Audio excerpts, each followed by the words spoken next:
Welcome to Prescription for Justice. My name is Martin Donahue. 2 decades ago, astronomer Carl Sagan said, "I have a foreboding of an America in my children's or grandchildren's time, when the United States is a service and information economy, when nearly all the manufacturing industries have slipped away to other countries, when awesome technological powers are in the hands of a very few, and no one representing the public interest can even grasp the issues. When the people have lost the ability to set their own agendas or knowledgeably question those in authority, when, clutching our crystals and nervously consulting our horoscopes, our critical faculties in decline, unable to distinguish between what feels good and what's true, we slide, almost without noticing, back into superstition and darkness. But if the citizens are educated and form their own opinions, then those in power work for us. In every country, we should be teaching our children the scientific method and the reasons for a Bill of Rights. With it comes a certain decency, humility, and community spirit. In the demon-haunted world that we inhabit by virtue of being human, this may be all that stands between us and the enveloping darkness." The topic for today's program is ignorance, pseudoscience, and the threat to democracy. I'll begin by defining terms, speak how they relate to the health of the country and to our environment, discuss the roles played by public education, journalism, advertising, lobbying, public relations, and religion, and end by talking about politics and elections and the very imminent, urgent threats to our democracy. Thomas Jefferson said information is the currency of democracy. And yet Jonathan Swift recognized that falsehood flies and the truth comes limping after it. Adolf Hitler said, "If you tell a big enough lie and tell it frequently enough, it will be believed." Let's define pseudoscience. Pseudoscience is statements, beliefs, or practices that are claimed to be both scientific and factual but are incompatible with the scientific method. Examples come from astronomy, such as astrology or the moon landing hoax, from geography, the Bermuda Triangle, biology, cryptozoology, Bigfoot, Yetis, psychology, conversion therapy, polygraph testing, and then straight from the paranormal, things like channeling and dowsing and extrasensory perception. Pseudoscience is characterized by contradictory, exaggerated, or unfalsifiable claims. It relies on confirmation bias rather than rigorous attempts at refutation, and there's a lack of openness to evaluation by other experts. There's an absence of systematic practices when developing hypotheses in pseudoscience, as well as continued adherence long after something has been experimentally discredited. There's often an underlying agenda, be it corporate profit or religion. Pseudoscience is indifferent to facts and valid evidence. It looks only for evidence supporting the hypothesis and relies heavily on subjective validation. It depends on arbitrary conventions of human culture rather than on unchanging regularities of nature. It avoids putting its claims to meaningful tests, is often contradictory, and deliberately creates mystery where none exists, sometimes by omitting important details. Pseudoscience does not progress. Attempts to persuade with rhetoric, propaganda, and misrepresentation. It appeals to false authority, to emotion, sentiment, or distrust of established facts. It often makes extraordinary claims and has fantastic theories. These are often described by an invented vocabulary of words with ambiguous meanings, relying on anachronistic thinking and appealing to vanity, fear, magical thinking, or even desperation. Pseudoscience relies on anecdotes and testimonials. Products often claim to be effective against a wide range of unrelated diseases, and quick dramatic results are promised for one-time therapies, whereas frequent retreatments and maintenance treatments are also required for ongoing therapy. Of course, all of this is quite expensive. The characteristics of pseudoscience in medicine are the following: disclaimers, which are couched in pseudo-medical jargon, claims that Western medicine is dangerous, practitioners who advise don't trust your doctor, claims of no side effects, and products claiming to be natural, which they usually are not. Historical examples include bloodletting, purging, trephining, which is digging holes in the skull for headaches, or mercury for syphilis. And then contemporary examples include things like therapeutic touch, psychosurgery, Reiki, homeopathy, most naturopathic remedies, and unregulated stem cell clinics. The benefits of these therapies are often just due to the time spent with patients, to active listening, to an emphasis on mental health, and to convincing practitioners as well as suggestible patients. Other examples include direct-to-consumer genetic testing, whole-body CT scans exposing patients to a large amount of radiation without any experimentally proven benefit, and then the over-testing that occurs in concierge and luxury care practices, often leading to inferior care for the very wealthy, ironically. How does health quackery harm people? Well, the health dangers can be direct, such as cyanide toxicity from Laetrile, which was used to treat cancer back in the 80s, electrolyte imbalances, which can cause heart arrhythmias that come from coffee enemas, or even quadriplegia from cervical spine manipulations. It harms through cost, through delays in seeking care, and it perpetuates pseudoscience and undermines scientific medicine. It's important that we can recognize health scams. Claims are often pitched directly to the media rather than via publication in peer-reviewed journals. A discoverer might say that a powerful establishment is trying to suppress his or her work. There's often appeals to false authorities, to emotion or magical thinking, and the scientific effect involved is at the very limits of detection. The evidence for a test or treatment is usually anecdotal or relies on subjective validation. A promoter might state that a belief is credible because it has endured for centuries, and there's often a need to propose new laws of nature to explain an observation. Let's talk just for a moment about vaccination, and we'll address this in a future episode of the show. But childhood vaccinations have prevented more than 100 million cases of serious disease between 1924 and 2012. They prevent 2 to 3 million deaths worldwide each year, and over 30,000 doses of vaccines are given per second worldwide. Serious adverse events are extraordinarily rare. And yet only 53% of Americans think vaccines are safe and effective, and 1/3 oppose mandatory childhood vaccination. Much of this is due to discredited research linking vaccines to autism. A result of this has been the recent measles outbreaks among unvaccinated people, putting others at risk as well. There are only 5 states that have no religious exemption, and yet only have medical exemptions. And interestingly, Mississippi, which is not at the head of public health statistics usually, has no religious or medical exemption, check that, no religious exemption, just a medical exemption, and has the lowest rate of vaccine-preventable disease. Let's talk about some other areas where our knowledge is not quite up to snuff. Half of US citizens do not believe in evolution. Indeed, some states require instructors to teach so-called creation science or intelligent design or climate change skepticism. 1/3 of humans believe that humans and dinosaurs, which were wiped out 65 million years ago by an asteroid, coexisted. Only 70% of Americans believe in global warming, and just half believe it is caused by humans. Over 50% believe places can be haunted, 1/4 believe in UFOs, and 30% believe in astrology. When recently asked in a survey, the number of, or percentage of teens unable to locate the following on a map were 11% for the United States, 29% couldn't find the Pacific Ocean, 58% couldn't find Japan, and 2/3 couldn't find the United Kingdom. 22% of Americans don't know whether an atomic bomb has ever been dropped. It has, Hiroshima and Nagasaki. And 25% of Americans don't know that the Earth revolves around the sun rather than the opposite. And this is something that Copernicus showed back in the 16th century.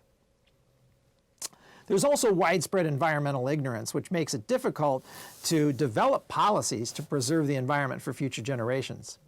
A majority of Americans believe that electricity in the US is produced in non-polluting ways, and only 25% know that the majority, or 80%, comes from oil, natural gas, coal, and wood. 1/3 of Americans assume that nuclear fuel that's spent from our 104 power plants is stored deep in an underground facility in the West. And only 17% are aware that it's mostly stored on site at power plants pending a long-term solution and leaving it vulnerable to accidents or terrorist attacks.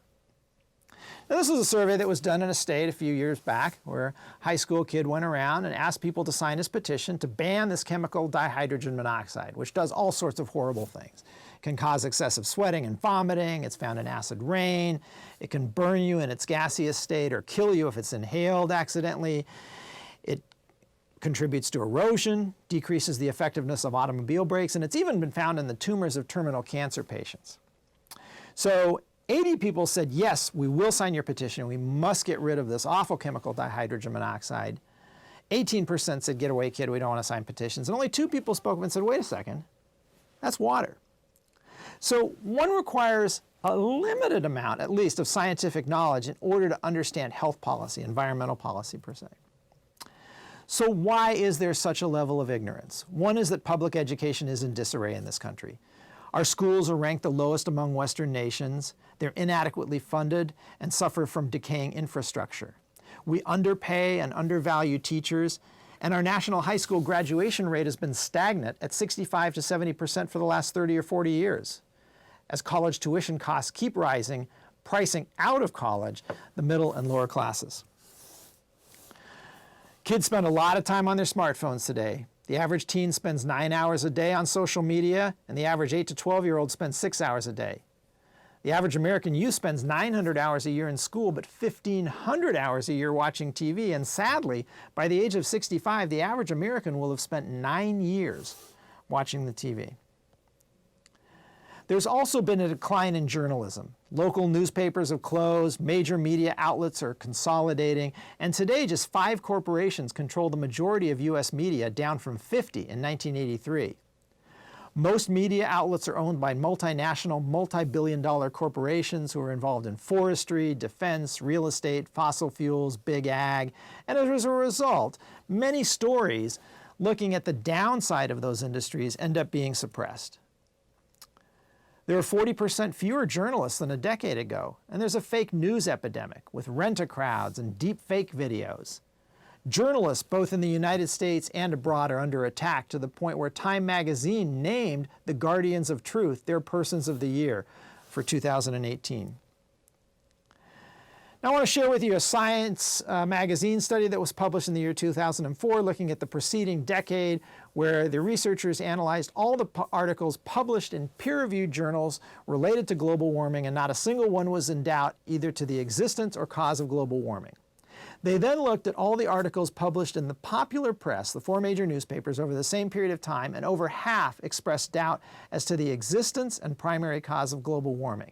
This is due to a desire to appear fair and balanced, but it creates a false equivalency and just confuses the viewers. Corporations also contribute to the spread of misinformation through advertising, which Will Rogers called the art of convincing people to spend money they don't have for something they don't need. Almost $300 billion a year is spent on advertising. That's almost $1,000 per person per year. And sadly, 10% of a 2-year-old's nouns are brand names. And the average American can recognize over 1,000 corporate logos, but fewer than 10 local plants and animals, showing how disconnected we are from the natural world.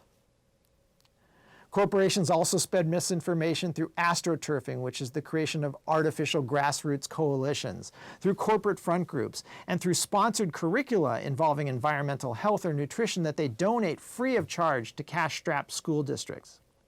There's also a very large $200 billion public relations industry, and there are more PR flacks in this country than there are journalists. I'm going to give you one example of a sponsored environmental education material. This is Exxon's Energy Cube, and it has statements in there like, gasoline is simply solar power hidden in decayed matter, or offshore drilling creates reefs for fish. Well, both of these are true statements, but somewhat obfuscating, and hide the fact that Exxon deliberately hid its own data showing that fossil fuels can contribute to the devastating climate change we're experiencing, and they knew this since the 1970s, and instead spread disinformation. Some corporate front groups include the American Council on Science and Health, the National Wilderness Institute, Foundation for Clean Air Progress, Council for Biotech Information, and Sense About Science. Again, these all sound fairly legitimate and even eco-friendly. Lobbyists are also incredibly influential at spreading misinformation and informing our laws. There are about 11,000 full-time registered lobbyists in the United States. That's more than 20 registered lobbyists per member of Congress. And the estimates of return on lobbying range anywhere from $28 to $200. And the estimates of return on lobbying range anywhere from $28 to $212 for every $1 spent, with the higher values being more likely. The fossil fuel industry gets an 8,200% return. Meanwhile, the return on campaign contributions for elections for the most politically active companies is about $760 per dollar spent in terms of legislation that favors their interests, for instance. This is an extraordinary return for a very little bit of money.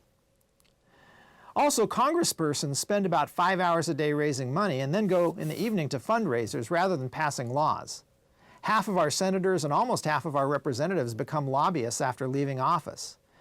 And sadly, lobbying promotes international non-cooperation and isolationism and has led to the failure of the United States to sign on to many important human rights and environmental preservation and women's rights and children's rights treaties at the international level.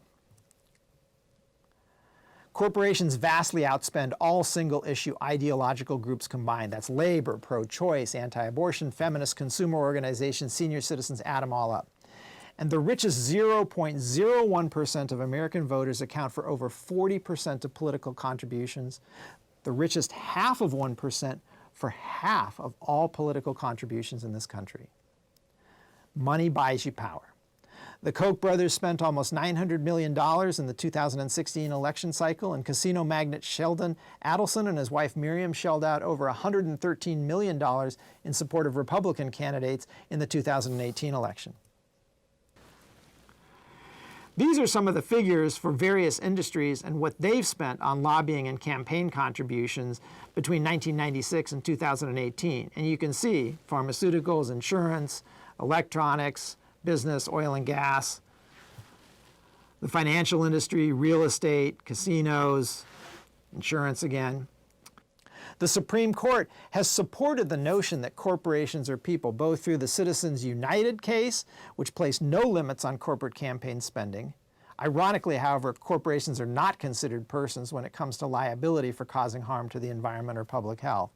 And then in McCutcheon versus the Federal Election Commission, the Supreme Court ruled that limits on individual corporate contributions to national parties and federal candidate committees are unconstitutional.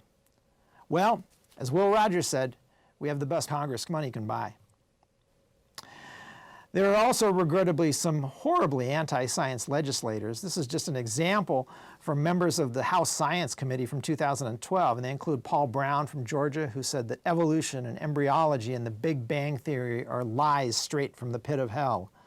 Ralph Hall from Texas, who agreed with Texas Governor Rick Perry, who later became U.S. Energy Secretary, that climate scientists are involved in a conspiracy to receive research funding. And then the horrific Todd Akin, who said, if it's legitimate rape, women will not get pregnant. Fortunately, he lost his re-election bid. Meanwhile, today we have President Donald Trump, the provocator-in-chief, who has lied over 16,500 times as of mid-January 2020. His cabinet and advisors have extensive backgrounds and connections with polluting industries and very little scientific expertise. His de facto science advisor, Michael Kratsios, is a 31-year-old with a degree in political science and no scientific training. As a result, we end up with ecocidal, xenophobic, and unjust policies, and have seen the elimination of numerous life-saving and health-promoting federal regulations.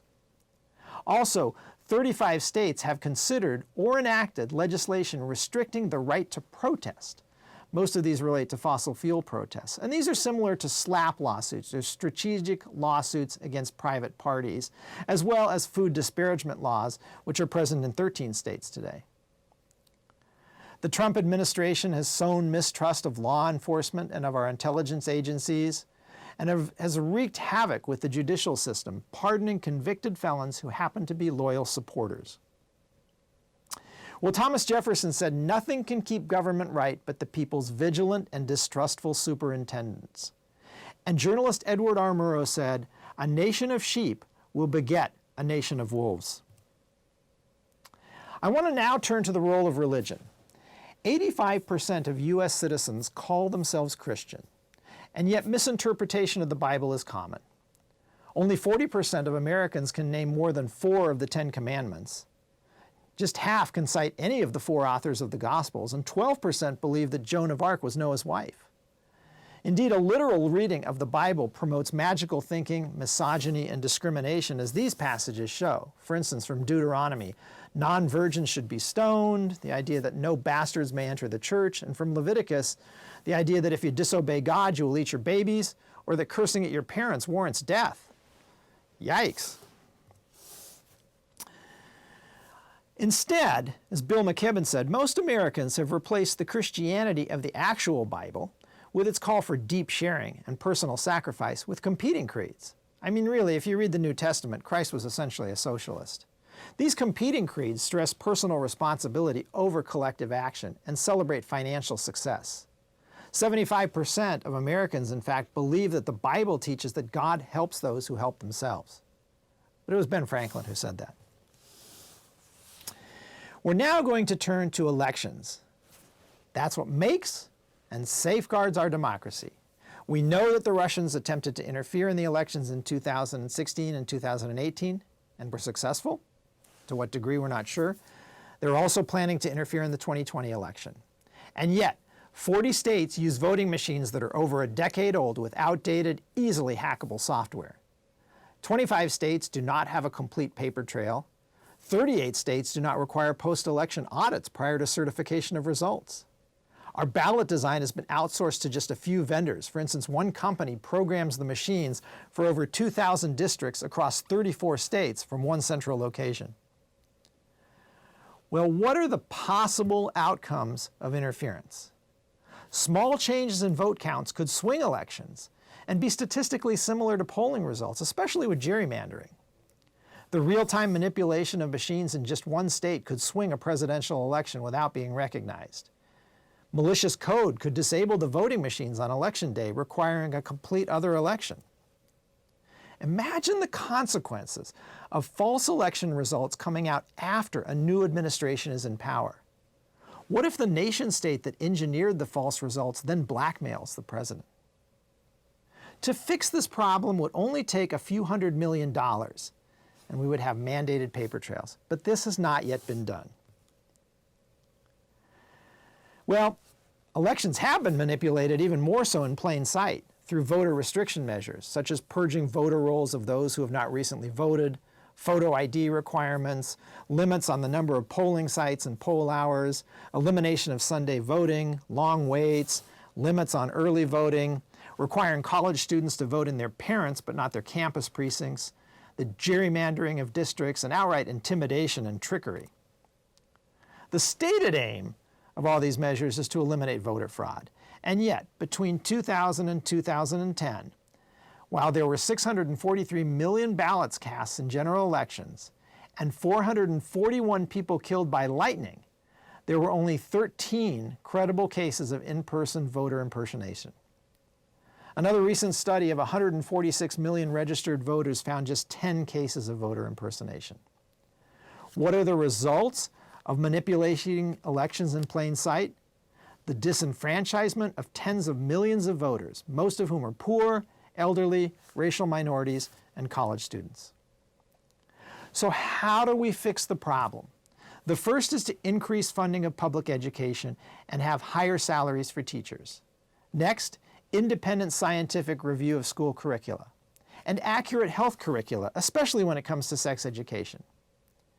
Campaign finance reform is important, as well as greater public participation in our democracy, research funding and agenda setting, and scientific decision making. We need greater limits on corporate power and higher standards of journalism, as well as cooperation of scientists with journalists. We too need to recognize our own personal biases and common fallacies, recognize how to spot fake news, and have required courses and integrate this into all subjects to combat the Dunning-Kruger effect, which basically says ignorance begets confidence. How do you evaluate fake news? There are a number of ways to do this. Ask yourself who's making the claim. What are their credentials? What are their motives? What are the premises of their claims and the flaws? What are your own assumptions? What are alternative explanations? What's the evidence for the claim? Always seek out further information and cross-check on fact-checking websites such as Snopes or PoliticFact or trutherfiction.com. Coming back to solutions, we need to safeguard our elections with a paper trail, and in doing so we will safeguard democracy. Otherwise, pseudoscience, fake news, lies from those in authority, trials without witnesses, pardons of serious felons who happen to be major political donors, complicities by representatives of our government with a narcissistic sociopath, and unsecured elections will undermine our faith in the basic institutions of civil government and ultimately destroy our country from within. I'll end with some words of wisdom, the first from award-winning writer Alice Walker. The most common way people give up their power is by thinking they don't have any. And then from activist Angela Davis, who said, "I am no longer accepting the things I cannot change. I am changing the things I cannot accept." Finally, to those of you who think you can't make a difference, remember the African proverb, "If you think you are too small to have an impact, try going to bed with a mosquito in your tent." I want to thank you for joining us on Prescription for Justice. Be sure to watch us on YouTube. Subscribe. My understanding is once we hit 100, something magical happens. There are lots of other very interesting episodes there. And we have upcoming episodes, including one on reparations and another on immigrants at the border and families that are being divided and turned away. You can also go to the Public Health and Social Justice website, where you will find literally over 100 open access PowerPoint slideshows that you are free to use with appropriate citation in any of your teaching, to share with your friends and colleagues, and these are updated annually. You'll also find a number of articles and links to over 1,000 organizations working on progressive causes. Again, thank you for joining us. My name is Martin Donahue. This has been Prescription for Justice. Good night.